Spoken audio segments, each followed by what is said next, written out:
ರಾಜ್ಯಾದ್ಯಂತ ಯೂರಿಯಾ ಗೊಬ್ಬರಕ್ಕೆ ಹಾಹಾಕಾರ ಎದ್ದಂತಹ ಹಿನ್ನೆಲೆ ರೈತರಿಂದ ಭಾರೀ ಡಿಮ್ಯಾಂಡ್ ಬಂದಿದೆ. ಆ ಕಾರಣವಾಗಿ ಅಧಿಕಾರಿಗಳು ಕ್ರಮವನ್ನ ಕೈಗೊಳ್ಳುವುದಕ್ಕೆ ಮುಂದಾಗಿದ್ದಾರೆ. ಪ್ರತಿ ಗ್ರಾಮದಲ್ಲಿ ಸರಬರಾಜು ಆಗ್ತಾ ಇರುವಂತಹ ಯೂರಿಯಾ ಗೊಬ್ಬರ ಈ ಹಿನ್ನೆಲೆಯಲ್ಲಿ ಇಂದು ಪೊಲೀಸ್ ಸರ್ಪಗಾವಲಿನಲ್ಲಿ ಗೊಬ್ಬರವನ್ನ ವಿತರಣೆ ಮಾಡಲಾಗ್ತಾ ಇದೆ.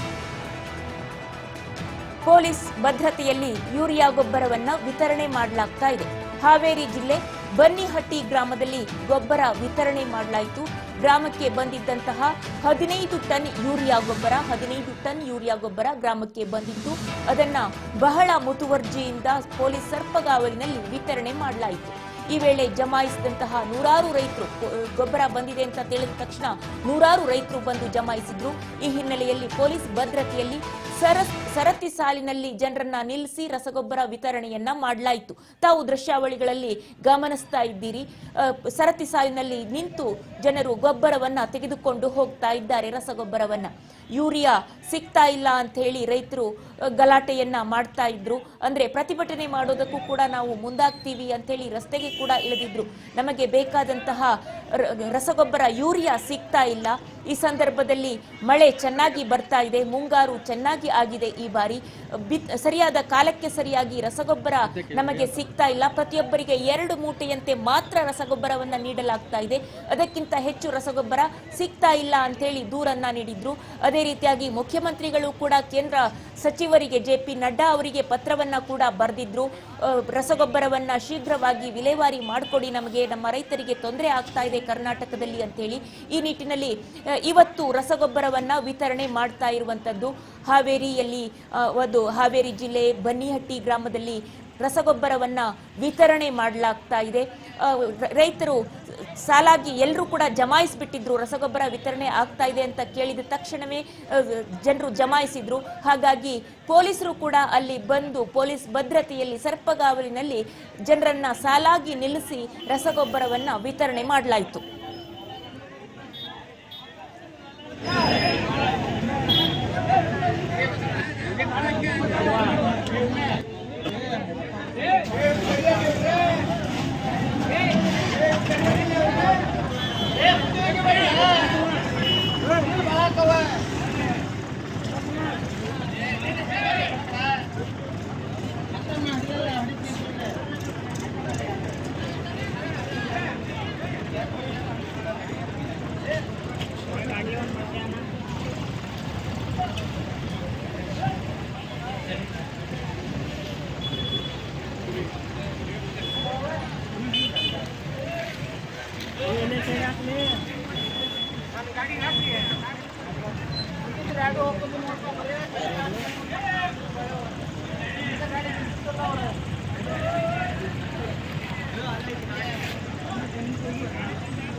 ಓಕೆ, ಇದೇ ವಿಚಾರಕ್ಕೆ ಸಂಬಂಧಪಟ್ಟಂತೆ ನಮ್ಮ ಹಾವೇರಿ ಪ್ರತಿನಿಧಿ ಕಿರಣ್ ಇದೀಗ ದೂರವಾಣಿ ಸಂಪರ್ಕದಲ್ಲಿದ್ದಾರೆ. ಹೇಳಿ ಕಿರಣ್, ಏನು ಈ ಬಾರಿ ಉತ್ತಮ ಬೆಳೆ ಆಗಿದೆ, ಬಿತ್ತನೆ ಕಾರ್ಯ ಕೂಡ ಸಂಪೂರ್ಣ ಆಗಿದೆ, ರೈತರು ಉಳುಮೆಯಲ್ಲಿ ತೊಡಗಿಕೊಳ್ಬೇಕು, ಅದರ ಒಂದು ಕೃಷಿ ಚಟುವಟಿಕೆಯಲ್ಲಿ ತೊಡಗಿಕೊಳ್ಬೇಕು, ಬದಲಾಗಿ ಏನು ರಸಗೊಬ್ಬರದ ಅಂಗಡಿಯ ಮುಂದೆ ಹಾಹಾಕಾರವನ್ನ ಎಬ್ಬಿಸುವಂತಹ ಸ್ಥಿತಿ ಉಂಟಾಗಿರುವಂತದ್ದು. ಈಗಂತೂ ರಸಗೊಬ್ಬರಕ್ಕೆ ಚಿನ್ನದ ಬೇಡಿಕೆ ಯಾವ ರೀತಿಯಾಗಿರುತ್ತೋ ಆ ರೀತಿಯ ಚಿನ್ನದ ಬೇಡಿಕೆ, ಏನ್ ಹೇಳ್ತೀರಿ? ನಿಜ ಏನಂತಂದ್ರೆ ನಿನ್ನೆ ಅಷ್ಟೇ ಜಿಲ್ಲಾಧಿಕಾರಿಗಳು ಒಂದು ಪತ್ರಿಕಾಗೋಷ್ಠಿಯನ್ನ ಮಾಡ್ತಾರೆ. ಯಾಕಂದ್ರೆ ರಾಜ್ಯದಲ್ಲಿ ಏನು ಗೊಬ್ಬರ ಒಂದು ಉತ್ತಮ ಮಳೆ ಆಗಿರೋದ್ರಿಂದ ಸಾಕಷ್ಟು ಬೇಡಿಕೆಯಲ್ಲಿರ್ತಕ್ಕಂತಹ ಯೂರಿಯಾ ಗೊಬ್ಬರ ಆಗಿರ್ಬೋದು, ರಸಗೊಬ್ಬರಕ್ಕಾಗಿರ್ಬೋದು ಸಾಕಷ್ಟು ಬೇಡಿಕೆ ಇರೋದು ಸತ್ಯ. ಹಾಗಾಗಿ ಜಿಲ್ಲೆಯಲ್ಲೂ ಕೂಡ ಹಾವೇರಿ ಜಿಲ್ಲೆಯಲ್ಲಿ ಸಾಕಷ್ಟು ಬೇಡಿಕೆ ಇದೆ.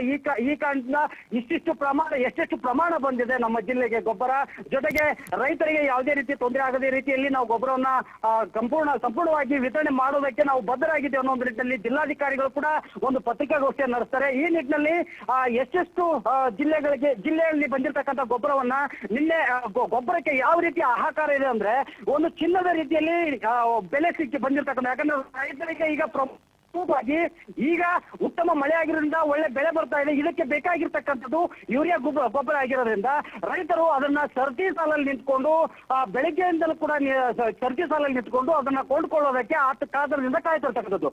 ಈ ನಿಟ್ಟಿನಲ್ಲಿ ಏನು ನಿನ್ನೆ ಜಿಲ್ಲಾಧಿಕಾರಿಗಳು ಒಂದು ಪತ್ರಿಕಾಗೋಷ್ಠಿಯನ್ನ ಮಾಡಿದ ಬೆನ್ನಲ್ಲೇ ಇವತ್ತು ಕೂಡ ಗೊಬ್ಬರ ಬಂದಿತ್ತು ಅನ್ನೋ ಒಂದು ನಿಟ್ಟಿನಲ್ಲಿ ಬಂದಿದೆ ಅನ್ನೋ ಒಂದು ನಿಟ್ಟಿನಲ್ಲಿ ಒಂದು ಪತ್ರಿಕಾಗೋಷ್ಠಿಯನ್ನು ನಡೆಸ್ತಾರೆ. ಆ ಪರಿಣಾಮವಾಗಿ ಏನು ಜಿಲ್ಲೆಯಲ್ಲಿ ಸಂಪೂರ್ಣವಾಗಿ ಗೊಬ್ಬರವನ್ನ ವಿತರಣೆ ಮಾಡ್ತಾ ಇದ್ರು. ಅಲ್ಲಿ ಯಾವುದೇ ರೀತಿಯ ಗಲಾಟೆಗಳು ಆಗ್ಬಾರ್ದು ಅಥವಾ ರೈತರಿಂದ ಏನೋ ಒಂದು ರೀತಿ ಸಮಸ್ಯೆಗಳಾಗಬಾರ್ದು ಅಥವಾ ಕೊಡುವುದು ತೆಗೆದುಕೊಳ್ಳುವ ವಿಚಾರದಲ್ಲಿ ಏನೋ ಒಂದು ರೀತಿಯ ಗಲಾಟೆಗಳು ಆಗ್ಬಾರ್ದು ಅನ್ನೋ ಒಂದು ನಿಟ್ಟಿನಲ್ಲಿ ಬನ್ನಿಹಟ್ಟಿ, ಬ್ಯಾಡಗಿ ತಾಲೂಕಿನ ಬನ್ನಿಹಟ್ಟಿ ಗ್ರಾಮದಲ್ಲಿ ಒಂದು ಏನೋ ಪೊಲೀಸ್ ಸಪೋರ್ಟ್ನಿಂದ ಪೊಲೀಸ್ ಸೆಕ್ಯೂರಿಟಿಯಲ್ಲಿ ಯಾವುದೇ ರೀತಿ ಗಲಾಟೆ ಆಗದ ರೀತಿಯಲ್ಲಿ ಗೊಬ್ಬರವನ್ನು ವಿತರಣೆ ಮಾಡ್ತಕ್ಕಂಥದ್ದು. ಯಾಕಂತಂದ್ರೆ ಒಂದು ರೀತಿಯಲ್ಲಿ ನಾವು ನೋಡ್ಬೋದು, ಅಲ್ಲಿ ಸರತಿ ಸಾಲಲ್ಲಿ ನಿಂತ್ಕೊಂಡಿರ್ತಕ್ಕಂಥ ರೈತರು ತಮ್ಮ ವಾಹನಗಳನ್ನ ಟ್ರ್ಯಾಕ್ಟರ್ಗಳ ಮೂಲಕ ಆಗಿರ್ಬೋದು, ಬೈಕ್ಗಳ ಮೂಲಕ ಆಗಿರ್ಬೋದು ಬಂದಂತಹ ಎಲ್ಲಾ ರೈತರು ಪಾಳೆಯಲ್ಲಿ ನಿಂತ್ಕೊಂಡು ಗೊಬ್ಬರವನ್ನ ತೆಗೆದುಕೊಂಡು ಹೋಗ್ತಕ್ಕಂಥದ್ದು. ಇದು ಯಾಕಂತಂದ್ರೆ ಗೊಬ್ಬರ ಅಭಾವ ಆ ರೀತಿ ಇರೋದ್ರಿಂದ ಎಲ್ಲಾ ರೈತರಿಗೂ ಗೊಬ್ಬರ ಬೇಕಾಗಿರೋದ್ರಿಂದ ಇಲ್ಲಿ ಯಾವುದೇ ರೀತಿಯ ಗಲಾಟೆಗಳಾಗಬಾರ್ದು ಅಥವಾ ಬೇರೆಯವರ ಹೆಸರು ಮೇಲೋ ಅಥವಾ ಸುಳ್ಳು ಹೇಳಿಕೆಯನ್ನು ಕೊಟ್ಟು ಅಥವಾ ಸಾಕಷ್ಟು ಹೆಚ್ಚಿನ ಗೊಬ್ಬರವನ್ನ ಒಬ್ಬೊಬ್ಬರೇ ರೈತರು ಅಥವಾ ಬೇರೆ ಬೇರೆ ರೈತರು ತೆಗೆದುಕೊಂಡು ಹೋದಾಗ ಮತ್ತಷ್ಟು ಉಳಿದ ರೈತರಿಗೆ ಸಮಸ್ಯೆ ಆಗಬಹುದು ಅನ್ನೋ ಒಂದು ನಿಟ್ಟಿನಲ್ಲಿ ಅಥವಾ ಆ ರೀತಿ ಘಟನೆಗಳು ನಡಿಬಾರ್ದು ಅನ್ನೋ ಒಂದು ನಿಟ್ಟಿನಲ್ಲಿ ಈ ರೀತಿಯ ಒಂದು ಪ್ಲಾನ್ ಅನ್ನ ಮಾಡಿರ್ತಕ್ಕಂಥದ್ದು. ಹಾಗಾಗಿ ಪೊಲೀಸ್ ಇಲಾಖೆಯ ಸಪೋರ್ಟ್ ನಿಂದ ಈ ಒಂದು ಗೊಬ್ಬರ ವಿತರಣೆ ಕಾರ್ಯ ನಡೆದಿರ್ತಕ್ಕಂಥದ್ದು ಜಿಲ್ಲೆಯಲ್ಲಿ ಕಂಡು ಬಂದಿರತಕ್ಕಂಥದ್ದು. ವಿದ್ಯಾ, ಹಾಗೇನೆ ಕಿರಣ್, ಏನು ಕೆಲವು ದಿನಗಳ ಹಿಂದೆ ಕೃಷಿ ಸಚಿವ ಚಲುವರಾಯಸ್ವಾಮಿ ಅವರು ಹೇಳಿಕೆಯನ್ನ ನೀಡಿದ್ರು. ಏನಂದ್ರೆ ರಾಜ್ಯದಲ್ಲಿ ಗೊಬ್ಬರದ ಕೊರತೆ ಇಲ್ಲ, ಬೇಕಾದಷ್ಟು ಗೊಬ್ಬರ ಇದೆ ಅಂತ ಹೇಳಿ ಜಿಲ್ಲಾವಾರು ಮಾಹಿತಿಯನ್ನ ಕೂಡ ನೀಡಿದ್ರು. ಪ್ರತಿ ಜಿಲ್ಲೆಗೆ ಎಷ್ಟೆಷ್ಟು ಕ್ವಿಂಟಲ್ ಗೊಬ್ಬರವನ್ನ ಕಳಿಸಲಾಗಿದೆ, ಎಷ್ಟೆಷ್ಟು ಟನ್ ಗೊಬ್ಬರವನ್ನ ಕಳಿಸಲಾಗಿದೆ ಅನ್ನೋ ಮಾಹಿತಿಯನ್ನ ಕೂಡ ಡೀಟೇಲ್ ಆಗಿ ನೀಡಿದ್ರು. ಹಾಗಿರುವಾಗ ಗೊಬ್ಬರದ ಒಂದು ಕೊರತೆ ಆಲ್ ಆಫ್ ಎ ಸಡನ್ ಉದ್ಭವಿಸಿದ್ದಾದ್ರೂ ಹೇಗೆ?